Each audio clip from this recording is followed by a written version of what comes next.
first, it's good to be together. Finally get to work. But yeah, I mean, it looks good. It's a process, though. We got a lot of things to work through and get on the same page and keep working at it together. But definitely a good first day. What is the difference going into a camp with the comfort level you have now with the offense as compared to last year, kind of everybody learning on the floor? Well, I was just talking to Josh about that, McDaniels, and I just basically told him, I'm like, because he asked the same question out there basically, and I said it's a whole new world now because you go from saying how can I not mess this up to how can I put my own flavor on it and kind of sauce it up more to fit me and use my creativity within the routes and the scheme to make it that much better rather than just like remember my assignment. It goes to take it to another level. So definitely a lot more comfortable. I think everybody kind of moving a lot faster out there. Coaches are a lot more loose, so it's good.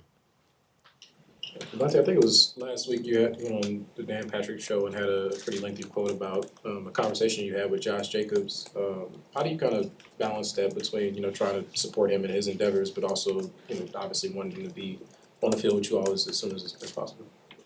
Well, just keeping it positive, letting him make his decisions and just informing him of, my thoughts on whatever it is, that he asks about. I don't really like to impose on those type of things. It's a tough process and it's a lot of things. Obviously been through it, so it's there's a lot of things that go on in your mind when you're going through it. So I just try to, like I said, help him out as much as possible and let him make his decision. There's a lot of running backs that have kind of banded together a little bit, in response to how maybe they're viewed monetarily in the way the game has been going, and the direction that it's been going. Can you kind of empathize with where they are in terms of what their pay scale might be?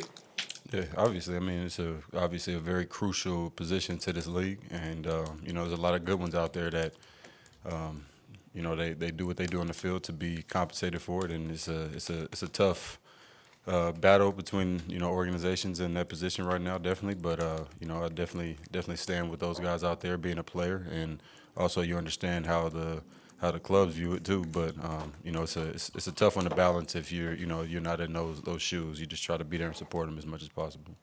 You mentioned the process of getting in sync with Jimmy. Is that a process you enjoy? Something that your experience kind of helps you kind of get going on the right path? For sure. I mean, he's a great guy, easy to talk to, super coachable. From the coaches to him, and listening to my feedback and the way that I view the game too. So today was very productive. A lot of conversation out there, and we just got to stay on that, continue with it to get to where we want to be. Obviously, come week one. We see that process for you guys 90 minutes, but there's a lot. There's 24 hours in a day. Mm-hmm. How much goes on behind the scenes to maybe expedite the process of you and him getting on the same page, and everyone else as well? Yeah, I mean, you see the tip of the iceberg out there, and obviously the rest is underwater, and that's what we're doing throughout the day with the rest of the 23 hours we're in the building, and it's a really fun process because you get to see that progress over time, and you have conversations. You'll go out there and not hit a couple, see it on tape, make a few tweaks, and then go out there and hit it. So it's very fun. How different, Davante, is it catching balls from different quarterbacks? I mean, we talked about this before. Since high school, really, you only had two quarterbacks, and now going through this again. How different is it catching different balls from different guys? I mean, it's different. It's guys' timing. The ball comes out different where you release the ball. But I mean, it's all just throwing at the end of the day. Nothing that the reps can't kind of get you used to. So it's not like it's worse or better, and it can be. But in my situation, I've had some guys that know how to get the ball out. So it's been a pretty easy transition for me. What's been the most impressive? What's impressed you most about Jimmy in this short time you've worked with him? Well, today was our only day on the field, obviously. So I just say, his openness and eagerness to learn, and whether that means from me or to learn the scheme and obviously the way the coaches want it done. So really cool guy. We've talked a lot. Me when I'm going in there getting treatment in the last phase when we were here. Got to learn a lot about him and have some funny, interesting conversations too. So that's really been the best part for me is just getting to know him as a person.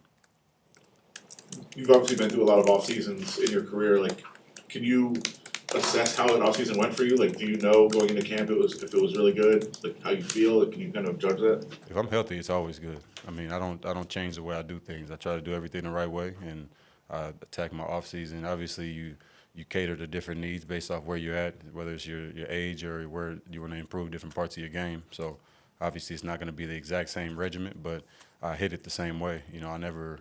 It's not like, I didn't get enough out of this one. At the end of the day, I'm devoted to my craft, and I think that reflects in the way that I play. So I always feel really good about coming into the year.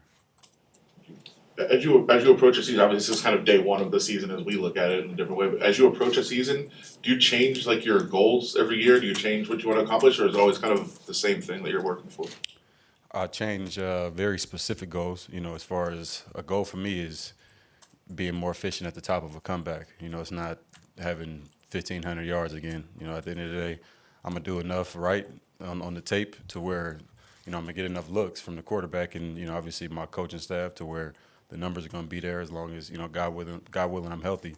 So for me, it's not about the numbers and trying to hit a certain number. It's making the tape look a certain way, and, you know, with a certain amount of looks from the quarterback, you know, we're gonna be able to make the rest of that stuff happen. But the quarterback has nothing to do with the way that I come out of my comeback or how flat I come out of a in cut, or, you know, if I stack the guy rather than going too wide and things like that. So those are the goals that I focus on.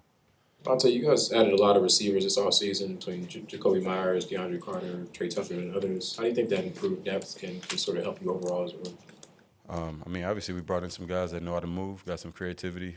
You know, I like Jacoby's game a lot. DC coming in is going to help us as well. You know, I don't know what these guys are going to go in and produce like, but at the end of the day, I know I like the people, and it's fun working with them.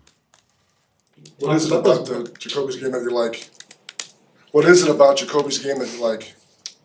I mean, he's just a pretty savvy guy to not be super old in the league. I mean, I think this is year 5 for him, if I'm not mistaken, and, you know, that's still pretty young in this league to be able to know how to be creative within your routes, but also be on time. And, you know, there's a lot of guys that get creative and do a lot of stuff within the route, but then now the quarterback's waiting on them, and it's a sack, and, you know, it's not the same rhythm as when everybody else is catching the ball. So there's a lot of things you can learn from them out there, and it's, like I said, it's fun because these guys can do a lot, but they come in with, you know, their open book, and they want to, you know, or an open vessel rather, and it's fun to be able to teach them, but also, you know, kind of steal some things from them when we're out there on the field together. It's only day one of training camp, but those defensive backs like to, you know, get reps against you. We saw Meek, you know, get pretty fired up, but Marcus Peters has been added. How do you think that you help those guys get better throughout training camp as well?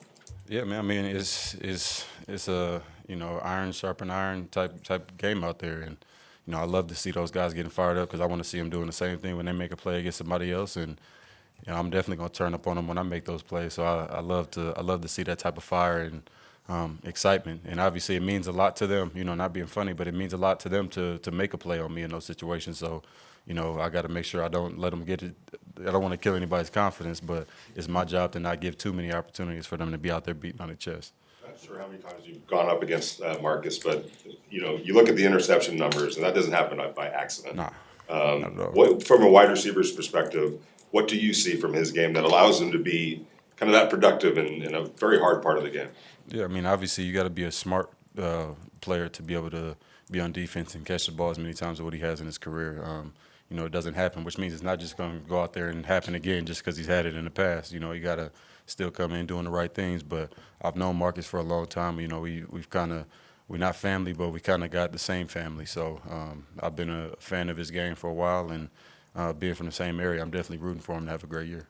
When you talk about coming into the year with those micro goals, was it always that way for you, or was there a time earlier in your career did it switch when you were more focused on? Nah, it started like that because I came in playing with 2 Pro Bowlers, and I had to focus on the small things and be able to walk away from a game or a practice feeling good with 2 targets on a day. You know, you can't come into the league.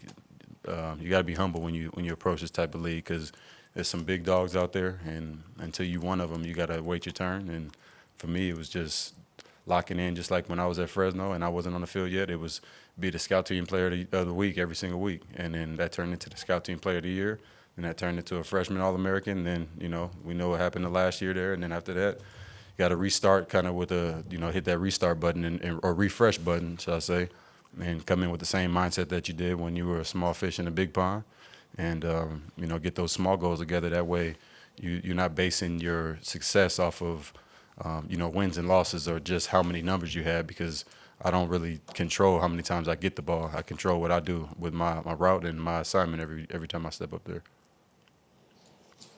All good? Cool. Great.